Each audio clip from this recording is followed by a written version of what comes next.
1. 인물에 대한 평가. 가와이 료세이는 일본의 관료이자 정치인 그리고 경영자로서 격동의 근현대사를 관통하며 다방면에서 뚜렷한 족적을 남긴 인물이다. 그는 도야 마현의 사케 양조 가문에 태어나 어린 시절부터 증기선 회사를 운영하던 아버지의 영향 아래 호시키 지역에서 성장하였다. 도쿄 제국대학교 재학 시절에는 학교 문화개혁 운동에 앞장서기도 했으며 문학과 철학적 고민으로 인한 신경증을 등산이라는 취미를 통해 극복하며 강한 정신력을 길렀다. 그는 1910년 고등공무원 시험 합격하여 이후 농상무성에 입사했으나 1918년 쌀 소동의 책임을 지고 쌓임많은 시련을 겪었다. 이후 도쿄증권거래소에 입사하여 전무이사까지 역임하며 이론과 실무를 겸비한 전문가로 성장했고 데이진 사건에 연루되어 투옥되는 정치적 음모 속에서도 끝내 무죄를 입증해내는 불굴의 의지를 보였다. 정치 분야에서는 1945년 농림부 차관, 1946년 제1차 요시다 내각의 보건복지부 장관을 거치며 정통 관료의 길을 걸었다. 1947년에는 경영난에 처한 고마스 제작소의 사장으로 취임하여 기업 재건을 이끌었다.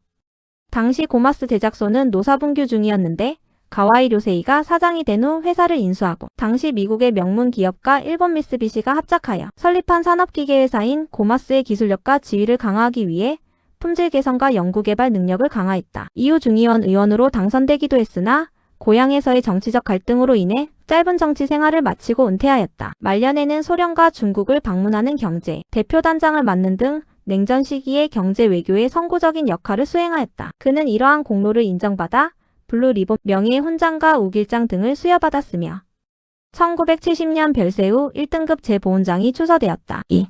명조 분석. 이명조는 경금 일간이 화기가 왕성한 4월에 태어나 병화가 투출하였으므로 칠살격을 이룬다. 칠살은 반드시 제복이 필요하다. 그래서 월간 상관 개수를 상신으로 삼아 사룡식제를 이루며 또한 연지와 시지에 있는 편인은 칠살의 기운을 설기하여 일간을 돕는 화살생신의 역할을 하므로 2차 상신으로 삼아 칠살용인의 격국을 겸한다. 그러므로 이 사주에서 희신은 칠살을 제어하고 일간을 돕는 금과 수의 기운이며 비겁과 인수는 또한 일간을 보좌하므로 희신에 해당하지만 인수가 식상을 파극하는 것은 파격이 되므로 역시 불가하다. 또한 칠살을 생조하여 흉함을 가중시키는 재성운은 기신으로 분류된다. 그러므로 이 사주는 대운이 서방 금운과 북방 수운으로 60년간 이어지는 흐름이니 이 사주가 발복하기에 매우 길한 환경이 조성이 됨을 알 수가 있다. 가와이 료세이의 생애에서 상신의 중요성이 극명하게 드러나는 사례는 1918년 무오년 33세에 발생한 사건에서 확인할 수 있다. 당시 농상무성 외미 과장으로 재직하던 그는 전국적인 쌀 소동의 책임을 지고 관직에서 물러나게 되는데 명리학적으로 이 시기를 분석하면 상신의 제거가 가져오는 흉사의 양상을 뚜렷하게 관찰할 수 있다.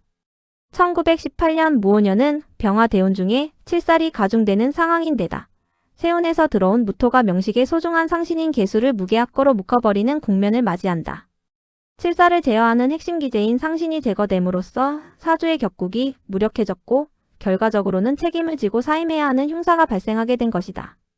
이는 49세 갑술년 이후 무토 대운에서 겪었던 암울한 상황과도 궤를 같이 한다. 흉사가 발생한 시기를 분석해보면 49세 갑술년은 재성인 간목이 들어와 병화 칠살을 재생사라는 기신운으로 작용하여 데이진 사건에 연루되어 옥고를 치르는 시련을 겪었다. 이어지는 무토 대운에서는 명식의 소중한 상신인 계수를 무계약거로 묶어버림으로써 상신이 제거되는 흉함이 나타났고 이로 인해 데이진 사건과 관련된 송사가 상당 기간 지속되는 암울한 상황이 연출되었다. 칠살격에서 사룡식제의 성패를 좌우하는 상신 계수가 합거되어 제 기능을 하지 못할 때 그동안의 사회적 지위나 안녕이 급격히 흔들리는 흉액이 나타난다는 점은 가와이 료세이의 명식에서 상신의 가치가 얼마나 결정적인지를 입증해준다.